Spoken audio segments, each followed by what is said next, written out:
तर बरोबर आहे. चुका काय? परस वर्णाने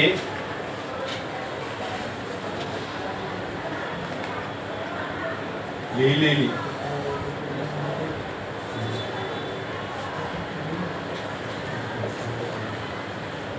चुकीची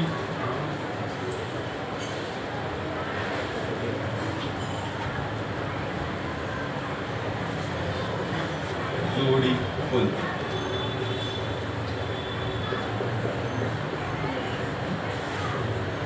पहिला ऑप्शन काय बघा, वंदन.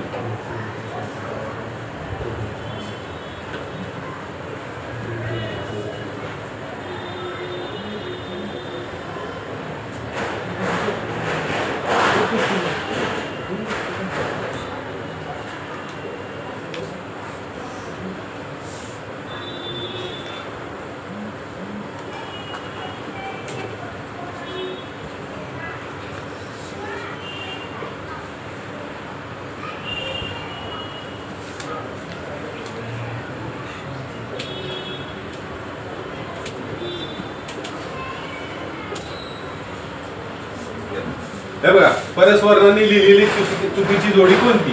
ऑप्शन बघा, वंदन वंदन, वंचना वंचना, वंगन वंगन, वंश आणि वंश. आता चुकीची जोडी काय? ह्याचं उत्तर हे आहे वंश. का ते बघा. हे बघा, आपण जे क पासून म पर्यंत आहे वर्ण, त्याच्यामध्ये द हा कुठे येतो? इथं अनुस्वार लागला ना, मग द कुठे येतो बघा? त थ द ध न. हा झाला अनुनासिक न. द द पाहिजे आपल्याला. द कुठे आहे? न. तर द ला न लागला पाहिजे. द ला न लागलाय, मग हे उत्तर काय? बरोबर आहे. आता च च छ ज झ त्र, याच्यातला अनुनासिक आहे हे. अनुनासिक अनुस्वार नंतर कुठला वर्ड लागलाय? च. मग च कुठल्या गटात दिलाय? तर त्र च्या ह्याच्यात. तर ह्याच्यात त्र लागलाय च ला, मग हे उत्तर बरोबर आहे. आता ग बघा, ग कुठे आहे? क ख ग घ ड. तर बघा, ग ला काय लागलाय? ग च्या गटातील कुठला आहे? अनुनासिक तर ड. तर ड लागलाय, म्हणजे हे उत्तर पण बरोबर आहे. पहिलं, दुसरं, तिसरं उत्तर हे बरोबर आहे. तर चुकीची जोडी सांगितली.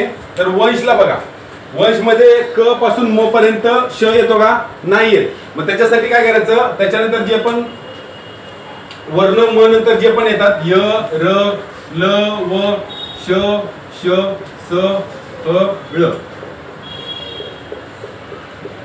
म नंतर हे जे वर्ण आहेत ह्याला जर टिंब लागला म्हणजे अनुस्वार लागला, समजा हे बघा वंश, वंश लागला बरोबर.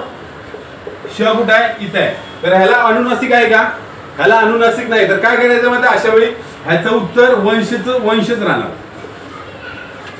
अनुस्वारचं अनुस्वारच राहणार. समजलं? कारण त्याला अनुनासिक नाहीये. अनुनासिक नाहीये तर जेवढे पण आहेत ह्याला अनुस्वार जर लागत असेल, टिंब जर लागला, अनुस्वार लागला, तर त्याला अनुस्वारला अनुस्वारच द्यायचा. कशानंतर? म नंतर. समजलं का? म्हणून हे उत्तर हे चुकीचं आहे. आणि जर हे उत्तर बरोबर करायचं असेल तर हे उत्तर बरोबर आहे. अनुस्वार आणि अनुस्वार. समजलं?